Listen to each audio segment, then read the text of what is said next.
பின்னாடிதான் puncture ஆச்சு, முன்னாடி சுத்த மாட்டேங்குது, பின்னாடி சுத்த மாட்டேங்குது. வண்டி ஒண்ணு பஞ்சர் போடணுமே. புது வண்டி தான், ஆர்சி ஒண்ணு வாங்கணும், வழியில பஞ்சர் ஆயிட்டு. ஆமா, இப்பதான் வாங்கிட்டு வந்துருந்தோம், டக்குன்னு நாய் குறுக்கல வண்டி பஞ்சர் ஆயிட்டு.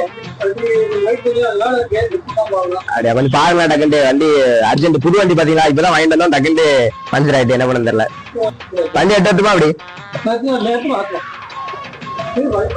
எந்திரி, வண்டி பாருங்க, வண்டி புது வண்டி, இந்த வண்டி தான். இது பாத்தீங்கன்னா இங்கதான் பின்னாடிதான் பஞ்சர் ஆச்சு, முன்னாடி சுத்த மாட்டேங்குது, பின்னாடி சுத்த மாட்டேங்குது. செயின் பிரேக் எதுவும் போயிருக்கோம் நினைக்கிறேன். இல்லதான் வந்தோம், 2 பேரும் வந்தோம், இப்ப இறக்கி விட்டேன். பின்னாடி பஞ்சர் ஆயிட்டலாம், வர முடியாதுல்ல, அதனால செயின் பிரேக் கொஞ்சம் லூஸா இருக்கும்னு நினைக்கிறேன்.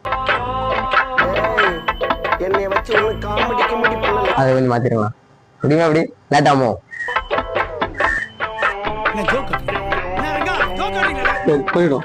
எவ்வளவு நேரம் லைன்ல ஓடணும், கொஞ்சம் சீக்கிரமா முடிச்சு விடுங்க, வண்டி போனோம், லேட் ஆயிட்டு பாத்தீங்களா. ஏய் நீங்க எல்லாம் பைத்தியம் மாட்டா, நீங்க மெண்டலா?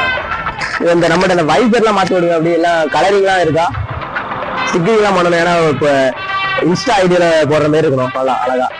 ஆமா அடிச்சிருவேன், அடி முடியாதா? ஒன்னு அடிக்கணும். நம்மகிட்ட பஞ்சர் பாத்தீங்கன்னா 2 இதுமே பஞ்சர் போடுறோம், ஏன்னா சேஃப்டி போட்டு விடுங்க. டியூபா இது டியூப்லெஸ்ஸா? புது வண்டி தானே? புது வண்டி தான், இப்பதான் வாங்கிட்டு வரோம். சரி, சேனல் எதா இருந்தாலும் அது கொஞ்சம் ஆதரவு கொடுங்க. உங்க பொண்ணான கையை வந்து அந்த பெண்ணில தட்டிடுங்க. அவங்களுக்கு சப்ஸ்கிரைபர் 5-10 ஏறுனா அவங்க மனசு சந்தோஷப்படும். அவங்க வீடியோவும் பாருங்க.